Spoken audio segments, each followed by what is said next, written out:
For the first time in World Cup history, the final has a full-scale concert at halftime. Multiple global superstars, one stage, 90,000 people watching a show instead of a football match. Everyone is talking about who is performing. Almost nobody is talking about what this actually does to the 22 athletes who have to walk back onto that field afterward and finish the most important match of their careers. In this video, we are going to show you exactly what an extended halftime does to elite athlete performance, why this matters enormously for a World Cup final specifically, and which finalists this structural change might actually hurt more. Let us start with what happened and why it became an instant global story. For the first time in the tournament's history, football's biggest match will feature a full-scale musical performance at halftime, with several of the most recognizable names in global pop music sharing the stage. This is a completely new format for the World Cup final, borrowed directly from the Super Bowl model that has defined American football's biggest night for decades. The reaction was immediate and enormous. Music fans who might never watch a full football match suddenly had a reason to tune in. Football purists debated whether this represented exciting evolution or unnecessary commercialization. Social media exploded with predictions, wish lists, and excitement about the production itself. This is, on the surface, a marketing triumph. It extends the World Cup Finals audience beyond traditional football viewers, generates enormous additional media coverage, and turns the match into a cultural event rather than purely a sporting one. From a business and entertainment perspective, the decision makes complete sense. But almost none of the conversation around this announcement addresses a much more specific, much more measurable question. What does a significantly extended halftime period actually do to elite athletes in the middle of a 90-minute competitive match, one that might extend into extra time and penalties? To understand why this matters, we need to understand what halftime actually does to an athlete's body under normal circumstances, because even a standard 15-minute break already creates measurable physiological effects. During 90 minutes of high-intensity football, an athlete's muscles reach an elevated temperature and blood flow state optimized for repeated sprinting, rapid direction changes, and explosive movements. This state does not maintain itself passively. It requires continuous activity to sustain. The standard 15-minute halftime already causes measurable cooling. Muscle temperature begins dropping almost immediately once high-intensity movement stops. Sports science research consistently shows that even this standard, relatively short break produces measurable decreases in sprint speed and power output during the opening minutes of the second half, compared to performance levels at the end of the first half. This is why professional teams use structured re-warm-up protocols during halftime specifically designed to minimize this drop-off. Now extend that break significantly beyond 15 minutes. A full-scale concert production, with stage setup, performance duration, and stage clearing, realistically requires a break window several times longer than a standard halftime. Every additional minute of inactivity compounds the cooling effect, allowing muscle temperature to drop further, blood flow to redistribute away from primed muscle groups, and the neuromuscular readiness that defines peak athletic performance to degrade further. This is not speculation. This is measurable, well-documented sports science. The only question is how significant the effect becomes at this specific, unprecedented duration. Let us put real numbers to this, using established sports science research on extended rest periods during competitive match play. Research on muscle performance following extended inactive periods during competition shows measurable decreases in explosive power output, typically in the range of 10 to 15%, when rest periods extend significantly beyond quarter-length standard breaks. This is not a minor statistical footnote. In football specifically, explosive power output directly translates to sprint speed, jump height for aerial duels, and the acceleration burst required to beat an opponent to a loose ball. Apply this to a World Cup final. A 10 to 15% decrease in explosive power during the opening minutes of the second half means slower recovery runs, reduced pressing intensity, and measurably slower reaction times during the exact period when fatigue from the entire first half has already accumulated on top of this fresh performance deficit.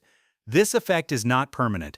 Athletes do recover their normal performance level as the second half progresses and their bodies naturally rewarm through continued activity. But the opening minutes after an extended halftime represent a window of measurably reduced performance for every player on the field at exactly the moment when a World Cup Finals outcome can be decided by a single moment of insufficient speed, insufficient power, or insufficient reaction time. Here is where the analysis becomes genuinely interesting rather than simply informative. The obvious assumption is that an extended halftime affects both finalists identically, since both teams experience the exact same break duration under the exact same conditions. But equal exposure to a physiological stressor does not necessarily produce equal competitive impact, because the two finalists do not play identical styles of football. One finalist relies heavily on sustained high-intensity pressing, rapid positional rotation, and explosive short sprints repeated throughout matches, a style that depends enormously on players operating at peak neuromuscular readiness from the opening whistle of each half. The other finalists' approach incorporates more possession-based control and measured build-up play, a style that places relatively less demand on immediate explosive output in the opening minutes and allows performance to build gradually as the half develops. If extended halftime genuinely produces a measurable window of reduced explosive power in the second half's opening minutes, the team whose tactical identity depends on immediate high-intensity execution stands to lose more from that specific window than the team whose approach is naturally more gradual and controlled from the outset. This does not mean the extended halftime determines the outcome of the match. Football finals are decided by many factors, and elite athletes and their medical staff will actively work to minimize this effect through modified warm-up protocols, but it does mean the disruption is not neutral, even though both teams experience the identical break duration. Professional teams are not unaware of this challenge, and elite sports science staff will almost certainly implement countermeasures. Expect extended, more structured re-warm-up protocols beginning well before the second half kickoff, potentially including players cycling on and off a designated warm-up area throughout the concert period rather than remaining static in the locker room. Expect increased use of heated garments and compression gear designed to maintain muscle temperature artificially during the extended break. Expect medical and performance staff monitoring player readiness more intensively than during a standard halftime, potentially adjusting substitution timing specifically to manage this fresh variable. These countermeasures can meaningfully reduce, but not completely eliminate, the physiological cost of an extended break. Professional sports science has become remarkably sophisticated at mitigating exactly this kind of challenge, which is part of why the effect, while measurable, should not be overstated as decisive on its own. Still, the team with more experience managing unusual match disruptions, deeper sports science resources, and tactical flexibility to adjust their opening minutes of the second half accordingly holds a meaningful advantage in navigating this specific challenge, separate entirely from the two teams' underlying football quality. This situation reveals something important about how modern sports increasingly balance entertainment value against competitive integrity. The Super Bowl has operated with extended halftime entertainment for decades, and American football has structurally adapted to accommodate it, including built-in television timeout patterns throughout the match that already condition players to intermittent breaks in ways a continuous 90-minute football match does not replicate. Football's much more continuous match structure was not originally designed with this kind of extended mid-match entertainment interruption in mind.